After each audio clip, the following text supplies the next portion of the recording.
Alright, kembali bersama dengan kami di Good News Program malam ini pemirsa sekalian atau kapanpun Anda menyaksikan episode ini. Tentunya kita tahu bahwa kami berdoa biarlah episode ini akan menjadi berkat buat Anda sekalian. Silakan. Ya, mau bertanya kembali kepada narasumber kita, Bro Eloy Saluku nih ya. Jadi kan seluruh dunia saat ini sedang mengalami pandemik dan juga krisis ekonomi yang disebabkan oleh pandemik ini. Nah, masihkah ada kemungkinan bahwa kita itu bisa sukses untuk membangun karir kita di tengah-tengah keadaan dunia yang seperti ini? Silakan, Bro. Wow, very good question. Bagus sekali. Izin saya share slide lagi ya. Iya. Teman-teman, Bapak dan Ibu pemirsa sekalian. Jadi saya ini theocentric motivator. Kalau bicara mengenai theocentric motivator, maka biasanya saya berbicara seperti apa yang ada di slide ini. We are spirit, kita ini adalah manusia-manusia rohani. Kita ini ruh. Tapi kita kemudian diberikan soul oleh Tuhan. Di dalam soul itu ada pikiran, mind, ada emotions, perasaan, ada will, kehendak.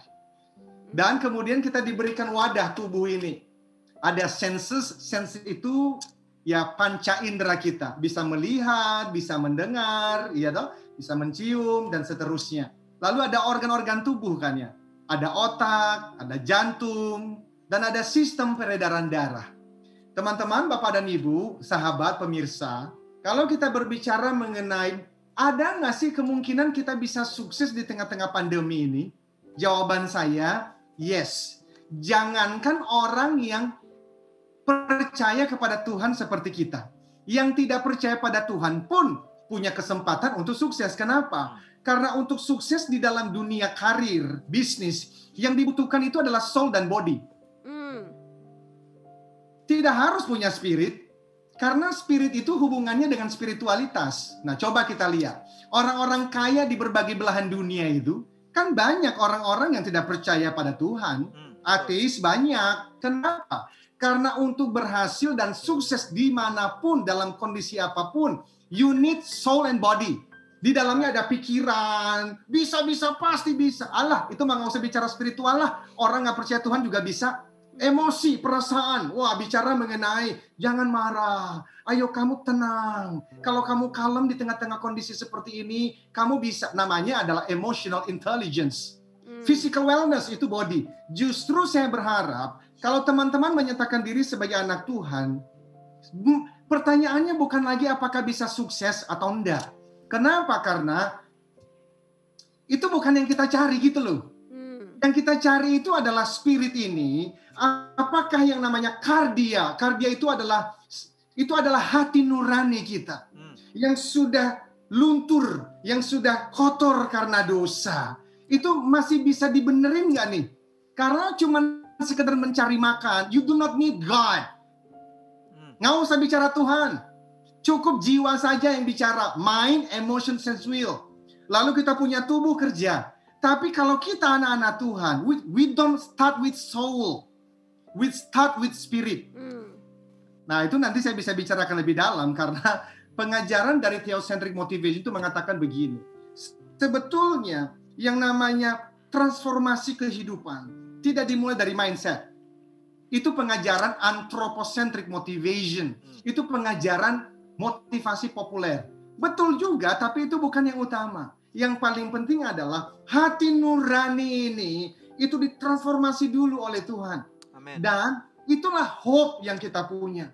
Kenapa? Karena bahkan teman-teman yang sekarang pun tinggal di kolong jembatan, let's say, atau seperti diriku dulu, dari pulau terpencil, kampung kami sekarang belum ada aspalnya, dan listrik baru masuk sekitar 7-8 bulan yang lalu. Wow. Kenapa saya bisa begini?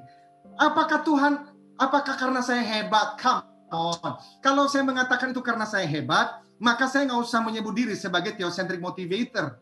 Betul saya hebat. Orang-orang hebat. Semua juga orang hebat. Kenapa? Karena Tuhan yang menciptakannya hebat kok. Tapi more than that, sebagai orang-orang yang mengaku percaya pada Tuhan, pertanyaannya adalah, sebetulnya hati nuraniku ini sudah ditransformasi belum? Loh, maksudnya apa? Tujuan hidupku ini apa sih? Why am I here? Dari 260 juta manusia Indonesia, kenapa Eloy harus lahir di Pulau Nias? Now you start with purpose. So Yeah. start with why. Start with purpose. So once you find the purpose, sekali ibu bapak pemirsa, saudaraku, sahabatku menemukan tujuan kenapa engkau pernah dilahirkan. Ya. The rest mudah untuk kita bicarakan. Tapi kalau tujuannya pun tidak jelas, maka semua yang saya bicarakan sebetulnya tidak akan terlalu bermakna untuk kita. Mantap. Saya kira begitu. Ya, bro, ini ada seorang hamba Tuhan dari Facebook nih, yang kebetulan juga dari pulau kelahiran bro, dari Nias. Namanya Bapak Pendeta On Gea. Dia mengatakan, salam buat Pak Eloy gitu. Haleluya, puji Tuhan. Jadi rupanya Nias juga lagi menyaksikan nih. Salah satu ketua center dari program beasiswa Adikku Sayang. Yang dijalankan oleh Yayasan Anugerah. Nah tentunya kita tahu nih bahwa memang benar, ini penting sekali. Karena kalau kita nggak ngerti kenapa Tuhan tempatkan dalam kehidupan ini, dilahirkan di tempat di mana kita berada, kita nggak berdamai dengan masa lalu ya. Ya. Betul nggak? Nah tetapi sekarang gini nih, pada waktu di salah satu slide yang tadi saya lihat berbicara tentang framing nih.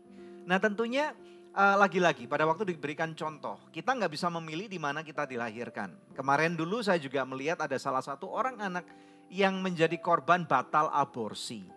Dan kulitnya melepuh gitu ya, masih umur mungkin sekitar 4-5-6 tahun gitu. I cannot imagine bagaimana pedihnya kehidupan dia sehingga pada waktu papa mamanya siapa aja dia nggak tahu. Dia dipungut oleh seseorang. So how again, apakah fair pada waktu kita berkata, come on, kamu nggak boleh malas, kamu pasti bisa gitu. COVID-19 bukan masalah buat kamu. So what do you say about this? Thank you. Tadi kalau bicara mengenai framing, izin saya share slide supaya mudah untuk dipahami oleh para pemirsa semuanya. Jadi framing itu adalah salah satu pembelajaran yang sangat terkenal di dalam ilmu namanya Neuro Linguistic Programming. Yang saya juga belajar khusus mengenai itu. Nah ini adalah framing and reframing. Pemirsa, ibu dan bapak, sahabatku sekalian, frame itu adalah bingkai. Bingkai, di dalam pikiran kita ini ada bingkai. Lihat ya, yang ada di sebelah kiri itu, ada bingkai foto, di situ terlihat ada beberapa pohon, beberapa bukit, dan ada awan-awan putih. Lalu kita geser di tengah, itu ada hanya kelihatan satu pohon. Padahal itu pemandangan yang sama loh. Right. Kalau kita pindah ke kanan, itu bahkan yang terlihat cuma bukitnya aja dan potongan sedikit dari awan. Nah itulah hidup kita. Tinggal pertanyaannya, kita mau fokus pada apa nih? Karena kenapa? Di dalam pembelajaran motivasi, kemana fokus mengalir, energi mengikuti. Saya ulang ini, penting sekali. Kemana fokus mengalir, energi mengikuti. Kalau saya fokus pada kesulitan, maka otak ini akan membuka file. Otak itu kan begitu cara kerjanya. Coba waktu saya mengatakan, aduh hidup ini menderita sekali ya. Otak ngapain? Dia akan memutar nih, berputar otak ini, mencari untuk mendukung. Iya ya, emang benar sih. Dia akan membuka file untuk mendukung bahwa hidup ini menderita sekali. Dia mencari referensi, browsing dia. That's how it works. Dan sayang sekali karena banyak anak Tuhan yang mereka percaya Tuhan itu baik, tapi mereka nggak ngerti. Jadi hati-hati ketika bahkan ada satu kalimatnya begini, the question is the answer. Pertanyaan adalah jawaban. Contoh, kalau saya mengatakan begini, kenapa ya hidup saya selalu gagal? Kenapa hidup saya selalu gagal? Otak ngapain? Dia akan mencari alasan kenapa gagal. Padahal orang yang menanyakan itu orang yang betul-betul rajin menyembah Tuhan loh. Dia rajin doa loh. Dia baca kitab suci loh. Tapi dia nggak ngerti bahwa cara kerja otak itu, pertanyaanmu adalah jawaban bagi hidupmu. Jadi kalau pertanyaannya, kenapa ya bisnis saya kok gagal terus ya? Otak akan mencari file untuk mengatakan, ya habis kamu males sih. Ya habis kamu dari dulu kan memang orangnya nggak pernah fokus sih. Harusnya berarti harus ask the right question dong ya. Ask the right question. Diganti dong. Jadi pertanyaannya harus diganti gimana? Bagaimana saya bisa berhasil gitu Kak? Exactly. Bagaimana supaya bisnis yang berikutnya berhasil? Nah, otak akan. Positive reinforcement. Alright. Jadi kita harus ganti frame-nya dengan reframing ini ya, dengan frame yang baru, begitu. Ya, dan reframingnya adalah pertanyaan yang tepat. Ya, Oke. jadi gini bro, sekali lagi tentang reframing ini ya. Tadi ada beberapa case yang kita ambil. Ini kita ambil contoh yang worst of the worst lah ya. Orang di bawah jembatan, terus kemudian anak yang batal aborsi, yang istilahnya nggak tahu siapa orang tuanya. Do you think kalau misalnya mereka diberikan pengertian-pengertian yang benar, dan tentunya saya nggak tahu berapa mudah atau susah, mungkin you have the data nih. Apakah mereka akan eventually akan mempunyai cara berpikir yang baru? Karena kalau kita lihat cuman kutip daripada firman Tuhan yang dengan mudah mengatakan yang lama sudah berlalu tetapi yang baru sudah datang. So how do we connect these dots between what you teach and what the Bible says about this? Thank you.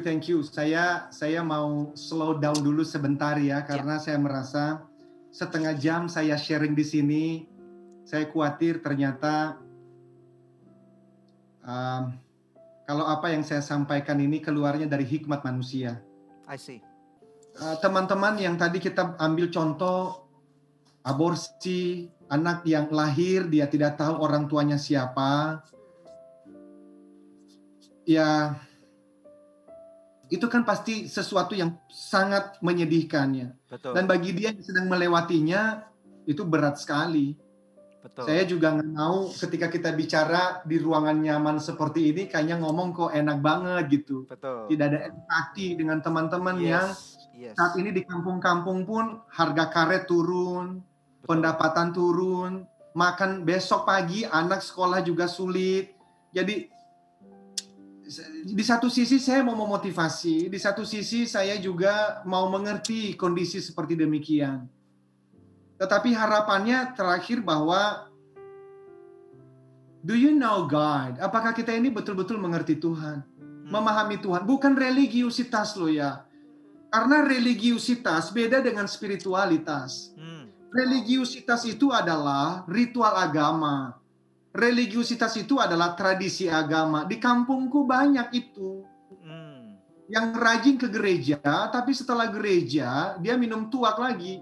Wow. Dan dia merasa ketika dia ke gereja, dia sudah membayar apa yang harus dia bayar kepada Tuhan, yaitu beribadah. Itu religiusitas. Religiusitas itu bukan yang utama. Makanya dalam agama apapun, kita melihat ada orang-orang yang rajin ibadah, ternyata ditangkap KPK masuk penjara. Kenapa? Karena rajin ibadah bukan patokannya. Yang paling penting itu spiritualitasnya. Itulah yang dikejar oleh Tuhan Yesus sebetulnya. Amen. Yes. Hati itu penting sekali. Nah, hati itu adalah kardia sunedesis yang tadi saya sampaikan. Kalau belum dibersihkan, percuma semua ibadah kita kok. Siapa sih yang menyalibkan Yesus? Itu kan orang-orang yang rajin ibadah. Jadi jangan bangga dengan religiusitas. Kita harus naik kelas dan meminta, ya Tuhan, spiritualitasku ini harus Tuhan, tolong Tuhan transformasikan hatiku. Nah, kalau sudah ditransformasi itu namanya apa? Lahir baru. That's right. Tidak semua orang yang menyatakan dirinya orang yang percaya pada Yesus sudah lahir baru. Pertanyaannya, dirimu sudah lahir baru belum? Nah, kalau sudah lahir baru, let's talk about motivation. Kalau enggak, semua yang saya bicarakan ini menjadi tidak bermakna. Ya. Jadi, kira-kira demikian. Oke. Nah, Brother Eloy, kembali kepada bahasan kita hari ini ya. Katakanlah pemirsa kita di luar sana sudah lahir baru, sudah mengenal Yesus, hatinya sudah dimurnikan oleh Roh Kudus, tetapi sekarang karena masalah pandemik ini, mereka sedang kesulitan nih secara ekonomi. Jadi bagaimana caranya mereka bukan cuma bertahan di tengah-tengah krisis seperti sekarang ini, tapi bagaimana caranya supaya mereka bisa menang terhadap krisis? Apakah ada step-step yang bisa dibagikan, mungkin cara merubah pandangan atau belief system yang kemudian akan mempengaruhi hasil itu tadi? Very good. Saya sekarang kalau begitu masuk izin ke slide berikutnya ya. Ya, silakan. Jadi ini berbicara tentang mindset.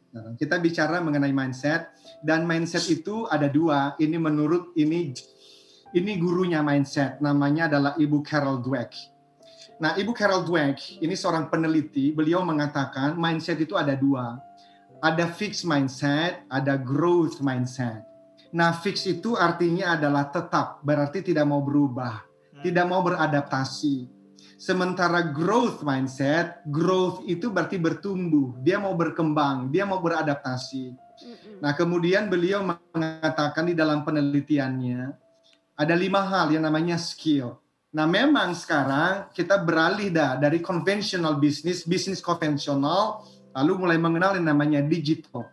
Nah, kalau kita sudah terbiasa dengan cara pandang, ya, mindset yang tidak mau berubah itu, setiap ada keterampilan baru, kita menutup diri mengatakan begini, udah nggak bisa, aku tuh orang kampung kok, aku tuh udah berumur, mana mungkin sih? Nah, itu fixed mindset. Wow. Bagaimana kalau kita mulai belajar bahwa di dalam perubahan ini, ayo kita rangkul perubahan itu. Bisa kok kalau kita belajar. Nah, itu mindset tuh. Sesuatu yang bisa dipelajari kalau kita mau belajar. Nah, coba bayangkan. Udah nggak usah bicara 4, 1 itu aja tuh. Ada keterampilan baru bicara di depan publik, mau belajar. Ada keterampilan baru mengenai internet, bagaimana jual online, mau belajar. Nah, kemudian challenges, ada tantangan. Oh, tentu tantangan dalam keluarga. Kita udah punya motivasi tinggi, mungkin akhirnya istri ternyata sakit. Atau istri lagi, waduh, menggebu-gebu mau cari uang. Suami ternyata sakit. Anak-anak, I don't know. Hidup itu kan penuh dengan tantangan. Kenapa? Kita hidup di tengah dunia yang sudah jatuh dalam dosa. Ada aja tantangan. Sesuatu yang dihindari. Itu kata orang yang fixed mindset. Udahlah, nggak usah nyari tantangan. Zona nyaman aja. Miskin nggak apa-apa. Yang penting ya udah nggak usah berubah-berubah no. Gitu loh. Nah, tapi kalau dia udah punya growth mindset, dia bilang begini, tantangan itu kita sambut, Bu. Ini kesempatan untuk bertumbuh, Pak. Yang penting belajar konsisten aja bisa kok. Kenapa? Semua bisa karena biasa kok. Nah, sampai nanti effort, itu upaya kerja keras. Kerja. Itu kata Pak Presiden kita. Emang benar. Waktu Pak Presiden mengatakan revolusi mental, maksud beliau menurut saya adalah, hai masyarakat Indonesia, beralihlah dari fixed mindset ke growth mindset. Artinya apa? Jangan malas. Dan terakhir adalah setbacks, kemunduran. Nah, kalau kita punya growth mindset, setiap kemunduran itu adalah tanda untuk kita berjuang lebih lagi. Jadi, saya kira begitu, Bu Debbie, kalau kita punya pemahaman seperti ini, harusnya ya dengan pertolongan Tuhan ya kita bisalah, pasti kita bisa melewati masa-masa ini, pasti bisa. Ya, berarti again at the end of the day, bagaimana dengan pemirsa yang ada di rumah, teman-teman nih? Apakah sekarang mindset atau pikiran saudara ini sedang bertumbuh, growth, atau mandek gitu ya? Atau bahkan prehistorik, udah istilahnya udah dinosaurus, nggak bisa berubah gitu ya? Ya karena ada orang-orang yang selalu mengharapkan kapan kembali normal, nggak mau mencoba hal-hal yang baru gitu ya. Ya, bahkan ada salah satu nih Bu Eloy, beberapa minggu yang lalu kami sempat Good News program dengan salah satu narasumber dari Singapura. Di Singapura adalah satu istilah baru, kalau di Indonesia dikatakan new normal. I don't know whether you heard about this or not. Tapi di Singapura para ahli ekonom mengajarkan bahwa masa yang akan datang adalah the never normal season. Satu masa yang tidak akan pernah normal lagi. Alright, jadi mau nggak mau intinya berarti lebih baik kamu memilih untuk memaksa pikiranmu untuk bertumbuh atau mati di tempat. Ya, tadi waktu Brother Eloy juga menjelaskan tentang attitude, itu saya teringat pada suatu quote yang berkata, your attitude will determine your altitude. That's right. Ya, sikap hatimu itu akan menentukan berapa tinggi engkau akan terbang di dalam hidupmu, berapa tinggi engkau bisa mencapai level keberhasilan dalam hidupmu. Jadi jangan bermimpi untuk bisa mencapai keberhasilan yang tinggi kalau sikap hatimu nggak benar. Jadi sikap hatinya harus dibenarkan terlebih dahulu ya. Right. Nah, sebelum kita take a break, ada doa yang sudah terjawab yang saya rindu bacakan dari seorang pemirsa di Lampung. Ya, saya menghaturkan terima kasih yang sebesar-besarnya. Putri kami akhirnya sudah selesai skripsi dan sidang sampai lulus di masa pandemik ini. Tapi kemudian putri kami diterima bekerja sebagai asisten manajer di perusahaan swasta di Jakarta. Salam dari Lampung untuk semuanya. God bless you too. Amen. Masih adakah di antara pemirsa yang memerlukan bantuan doa atau konseling? Anda bisa hubungi kami di nomor-nomor telepon yang tertera di layar kaca atau melalui email ke doa@anugerah.net karena tim konseling dan doa kami selalu siap untuk berdoa buat Anda. Tetap stay tune bersama kami pemirsa, kami akan kembali lagi dalam Good News program. Halo teman-teman sekalian, Anda baru saja menyaksikan sebuah episode Good News program atau mungkin Anda juga menyaksikan video-video tayangan yang lain yang kami pernah upload pada channel @Anugerah Ministries. Dan saat ini secara pribadi pula saya mengajak Anda untuk berpartner bersama dengan kami. Sehingga lebih banyak lagi tayangan-tayangan yang luar biasa.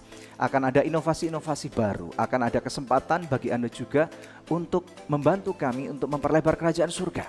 Jangan lupa untuk subscribe pada channel YouTube kami yaitu di @Anugerah Ministries. Anda bisa langsung pencet dan kemudian jangan lupa untuk pencet ada loncengnya. Sehingga apabila ada setiap video baru, tayangan baru yang diupload, Anda akan langsung mendapatkan notifikasi pada email Anda atau pada YouTube Anda.